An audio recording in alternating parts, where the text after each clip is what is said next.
Okay, so I've got the topic of the local picture, and I think that's quite apt for me because I am incredibly local, being born only half a mile over there. Okay. I'm going to bring this even more local because it's incredibly strange for me to be back at St Andrews. I left here in 2005. I worked here for 13 years. I'll take you a little bit through that story because I think it's important when we're thinking about care leavers and their emotional well-being. So, there is the 21-year-old Richard Lindsley. What a buffoon. Okay, clueless as I was, I just finished a degree in applied beer drinking and failed romantic relationships. I think there was a topic there, but I got a third in it, I don't know why. And I didn't know what to do with myself. So luckily for me, I had somebody called a mum who said, St Andrews want people to work there, I think you'd be good at it. I didn't know, but my mum thought I'd be good at it, she backed me. Okay, so along I came. I didn't even have a shirt for an interview, but luckily for me, I had a dad. My dad lent me a shirt. It wasn't that shirt. Quite like that, but perhaps that's not in shirt. To get to St Andrews, I came along in my Mark IV Cortina. That's not actually my Mark IV Cortina. Mine was even worse than that. It was that awful colour, but it had a black vinyl roof. It was a hideous car. But how did I get that car? I got that car from my pap. And while we're being local, pap means granddad round here, okay? So I had all of those advantages going on, and that got me my job at St Andrews. My job at St Andrews led to the career I've got today. It also got me my wife and my family and all of those things that I now have. So this place is really important to me. But look at all of those connections, and then think about this. We take our family networks for granted. Where does a care leaver go when they're wondering about where they should go for a job? Okay? Well, what do they need? Who's going to lend them a shirt? Who's going to give them a car? Okay? And how does not having all of that behind them, how does that impact on their emotional well-being and their mental health? I want you to think about that for a little moment, because when we're talking about the local picture, that's the sort of help that we need to be giving to people. Okay. Moving away from the local picture just for a moment, I was lucky enough to go to a seminar last week run by the CareLeavers Association. The CareLeavers Association have done some work with care leavers to ask them about their health and the sorts of problems that they're having, and they've done a questionnaire. That questionnaire, not the biggest questionnaire in the world, but enough to be valid, got 418 responses from care leavers of all ages. There's some demographic breakdowns for you. More ladies replied than males. That's not really a surprise, is it? There was LGBT was overrepresented in the survey. I think this is a really good thing that there was only one person under 16 responded to the survey, because they're not care leavers, are they? But that's part of their figures, so I thought I'd include it. And then you've got your breakdown. So you've got, in the 16 to 24 category, 139 people responded. But look at that one right at the top. In the 70 plus category, there were still 26 respondents. So it was a survey that covered a lot of ages, and a lot of people that would have experienced very different care systems down the ages. I wonder if there was such a thing as a care leavers system for the 70 plus people. I suspect not. Okay. So what did they say? They had some key findings, and in those key findings, 87% of people experienced low self-esteem. 79% of people experienced anxiety. Another 76% experienced depression, and 78% experienced feelings of isolation.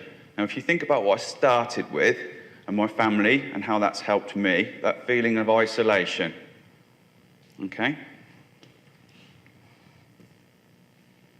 Here's a breakdown of people experiencing self-esteem, and I find this really quite interesting.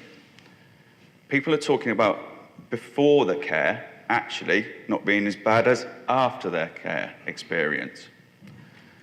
Some of this you have to think about, why would that be?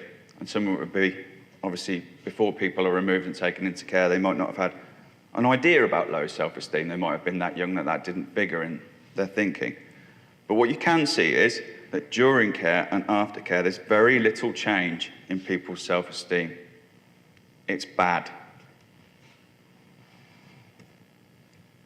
Self-harm. So again, I'm quite thankful for the early figures, and I think that's because very young people don't self-harm. But if you look, during care and after care, self-harm's really, really high. Again, with depression, look at those figures. That's massive. That's way, way higher than your normal population. 76% of people feeling depressed whilst they're in care, and the same after being in care.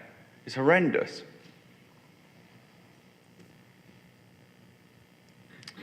This one I think is underreported, and I think it's because we all do that, okay? But we've still got people overusing alcohol after care at 44%, during care 33%. And if you think about during care, they're abusing alcohol. That means they're drinking underage, doesn't it? And the drugs, I'm absolutely convinced this is underreported because people don't tend to admit to this one. So I think the problem's a lot bigger than what's reported here, okay? But that's still pretty bad, isn't it?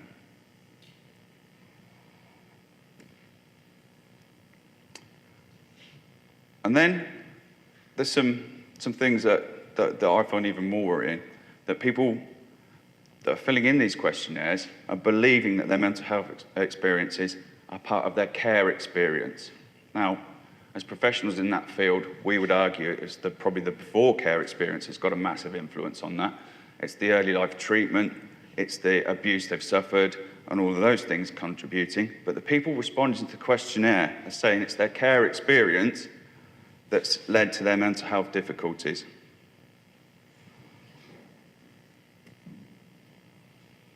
So that's a national picture.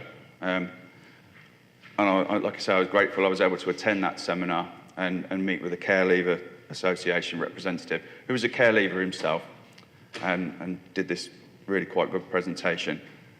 And it brings us to thinking about what we know about these figures and how they compare to our Northamptonshire statistics. And here's a bit of a worry. We don't know. We have no idea about our statistics currently to do with care leavers in Northamptonshire. And one of the reasons for that is care leavers aren't actually a thing in health informatics. We record when someone's looked after, and you can see that very clearly on all of our systems, but there's no care leaver there. So there's some work to do there. As I said, electronic systems not set up. Things we'd like to know. Things like attendance in A&E. How often are care leavers using A&E? Because we suspect it's more often than the normal population, but we're not sure. How often is self-harm happening?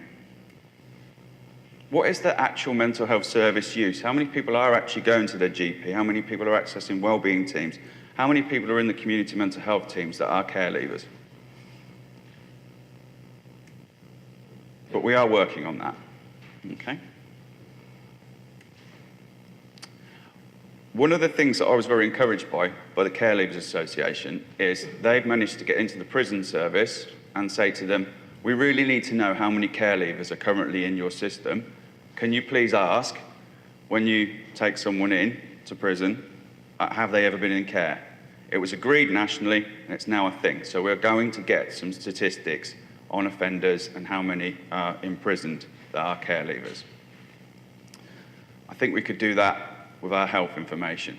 Start getting out there and saying, can we please have this recorded? If you have an issue, do people want to say they were in care? And obviously need to respect that. But I think we can get some good quality information just by asking the question.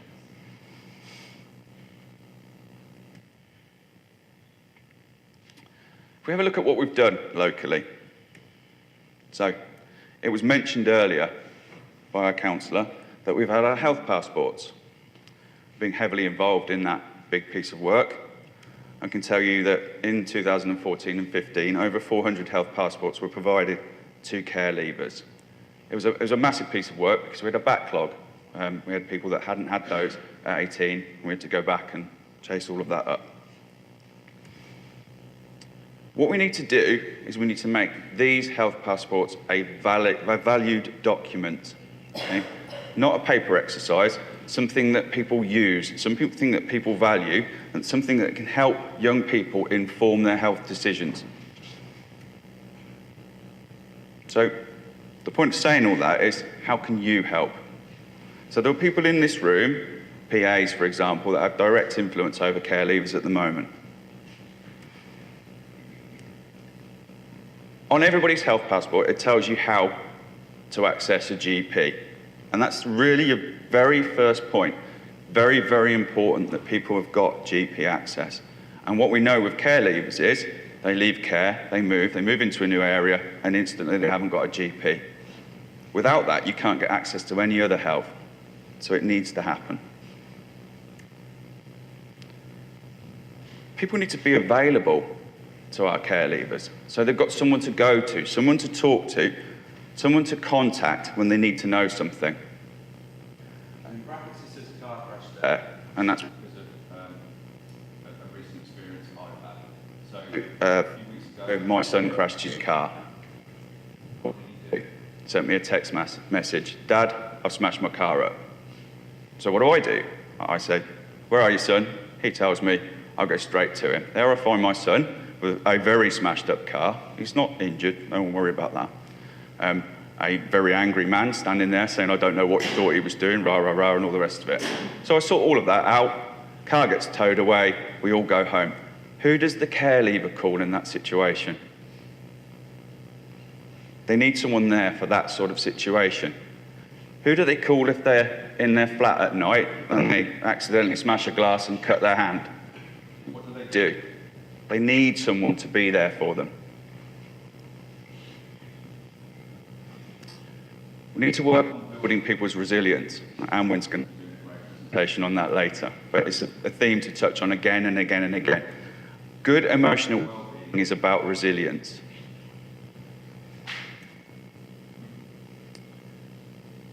A really big area is we need to promote engagement. Being on some local groups looking at what the care leaver provision is in terms of health, we've identified there's an enormous amount of resources available. People would probably argue there's nothing there for these people. We can't find help. We don't know where to go for support. But there's enormous amounts of support available. What's happening is they're not being engaged with. So we need to promote engagement.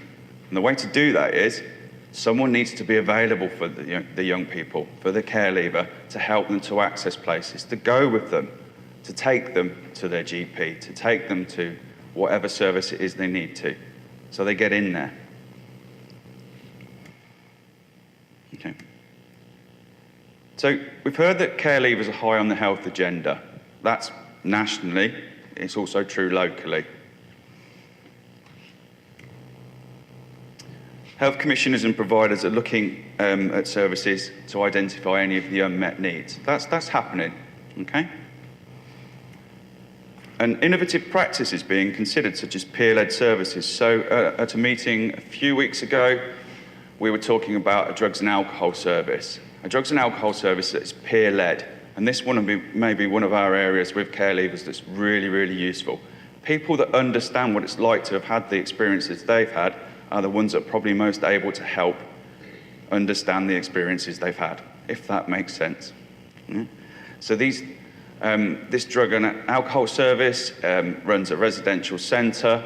They've got the self-governing rules. People come in and they can understand what it's like to go through the rehabilitation that was needed. It's the way forward. Did I mention engagement? Yeah. Really, really, really need to work on engagement.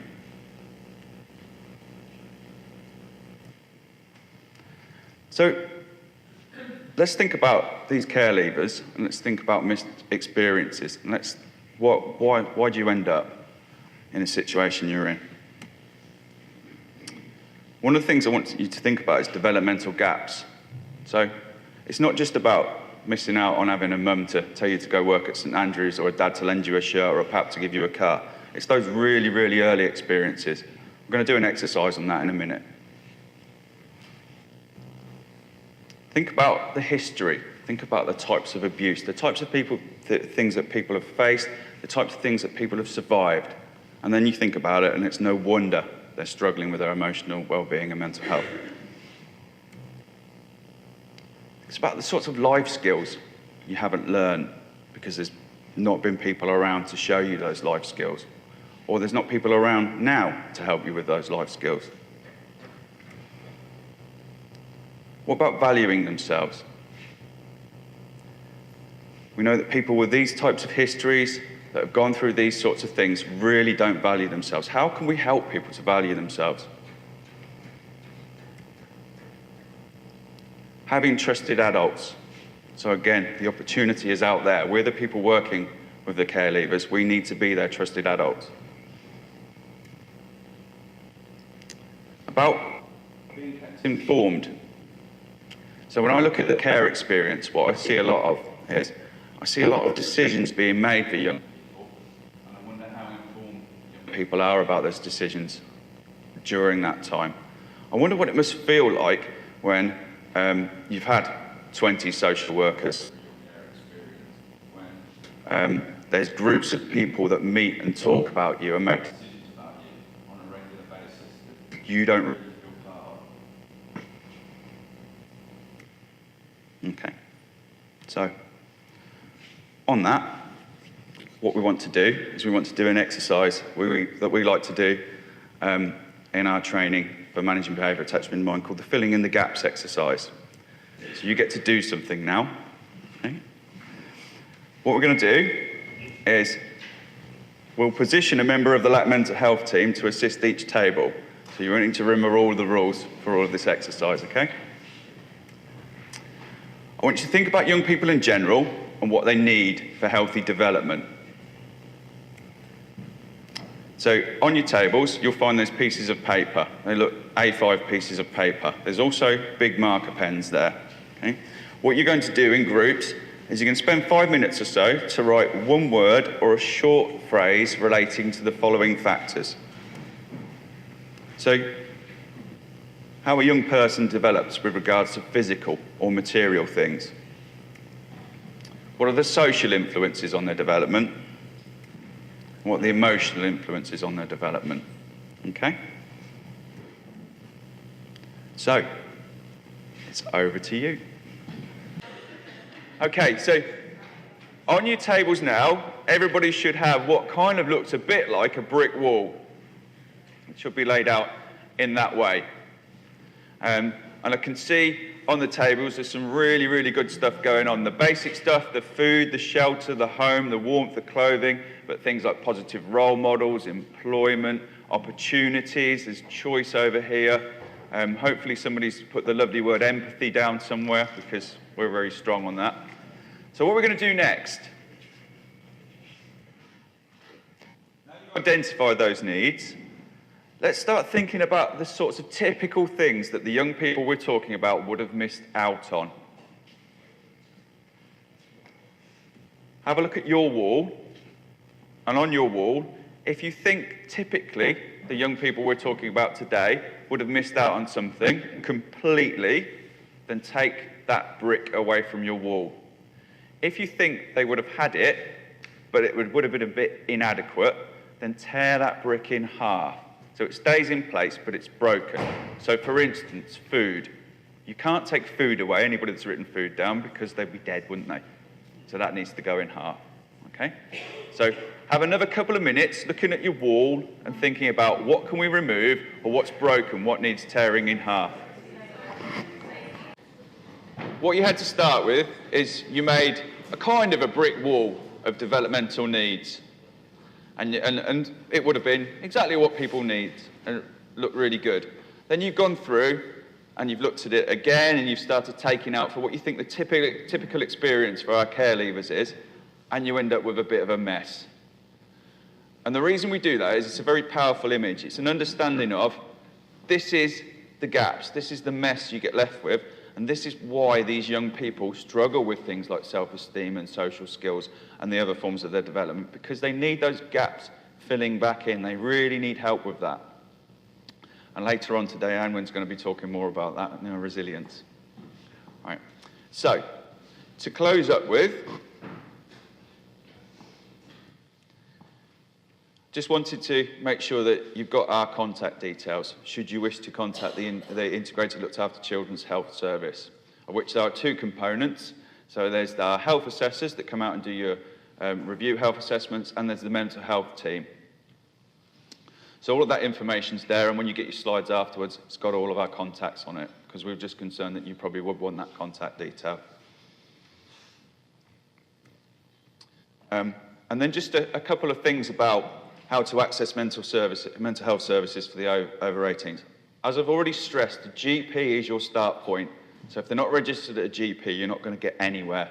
So it's really, really important. There are wellbeing teams that they can access through the GP, and obviously counselling that can be accessed through the GP. Those services are there. It's about getting people to engage with them.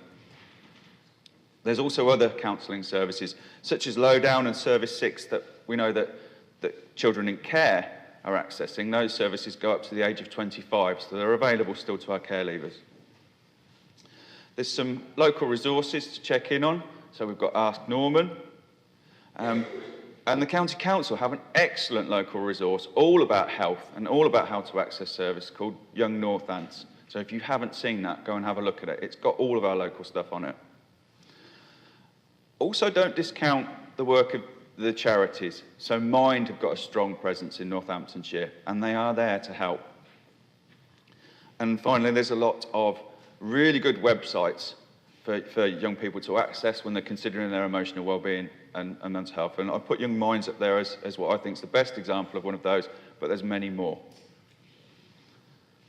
And that's me done.